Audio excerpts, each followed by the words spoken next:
So here you go, the ABCs. Flipping your classroom. Yeah.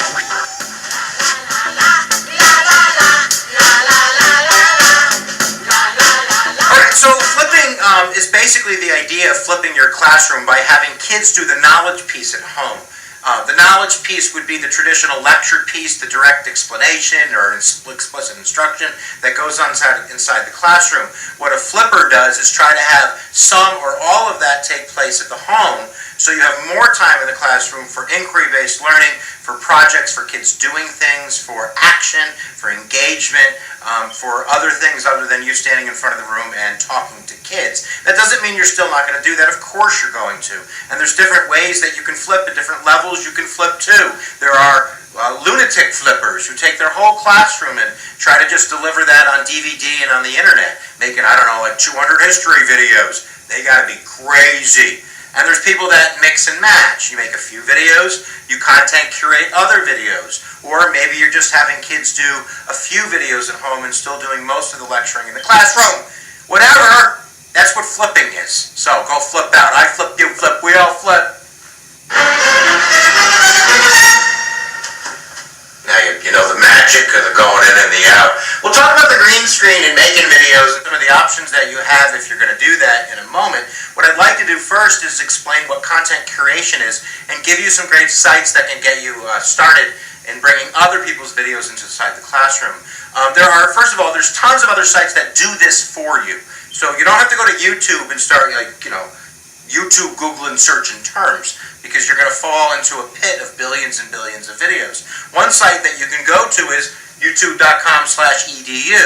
YouTube has already done that. They have a whole edutainment, education department that sifts through videos and puts them up for teachers so they can sift through them, so they can find the type of lecture video, the type of instructional video that they want to bring inside their classroom, or in the flipping scenario for a homework assignment, or anticipatory setting. You could do it in the classroom as well. There's also Nomiya.com. Check that out. Nomiya.com not only provides you with awesome instructors that have already been kind of vetted, so you can find the best of the best, but it also gives you really easy tools to use if you want to make a video.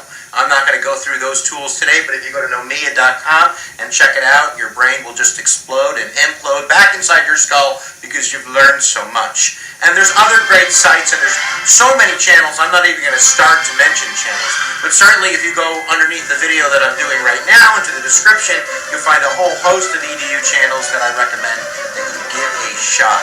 So content curate, and once you get that link, this isn't a web-based how-to video in terms of how to make a website, but all you need to do is post that link somewhere, or somehow get it to the kids, and maybe you see your technology integration specialist in your building and they help you do that.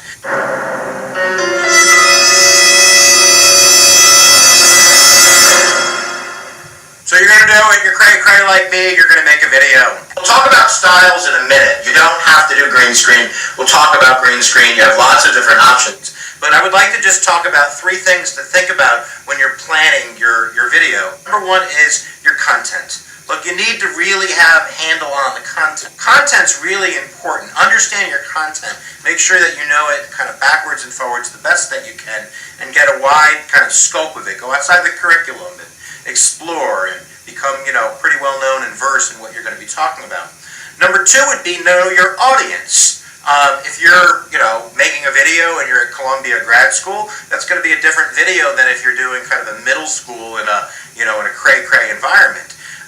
My biggest recommendation is not to be really academic, and I know that's kind of like weird to say being a teacher. You want to get to the academic ideas, but remember that you're talking to kids, and they're going to be home. So you need to engage them, and to engage them, they need to feel like they have a foot in the game. And to do that, you really need to, I think, bring in student discord, bring in things they understand. This is just teacher talk, right? You guys already know this. And make connections. So the video is like a bridge between their world and the academic world. Because remember, a lot of the learning is going to occur inside those inquiry projects. All of that extra time that you have in the classroom, that's where you'll nail down specificity and definitions and really intricate vocabulary. You're really working on concept with your audience. So remember that. Once you know your content and once you know your audience, then you can really find a way to deliver it knowing the third thing, your objective. What do you want them to understand? And I'm a concept guy. I think if you got 10 minutes, time limits, guys, I don't know. I've done 4-hour videos. I've done 3-minute videos. I think 10 minutes is a soft, sweet spot right there. But I think it's too long when you lose your audience, let's put it that way. So that means the objective needs to be nailed to the wall. And whatever I talk about, it all roads lead to Oz. They all go to that big, big concept. So once you're comfortable with the content, you understand your audience and what their needs are, what their experiences are, what their discourse is, and you know what your objective is, then I say batter up.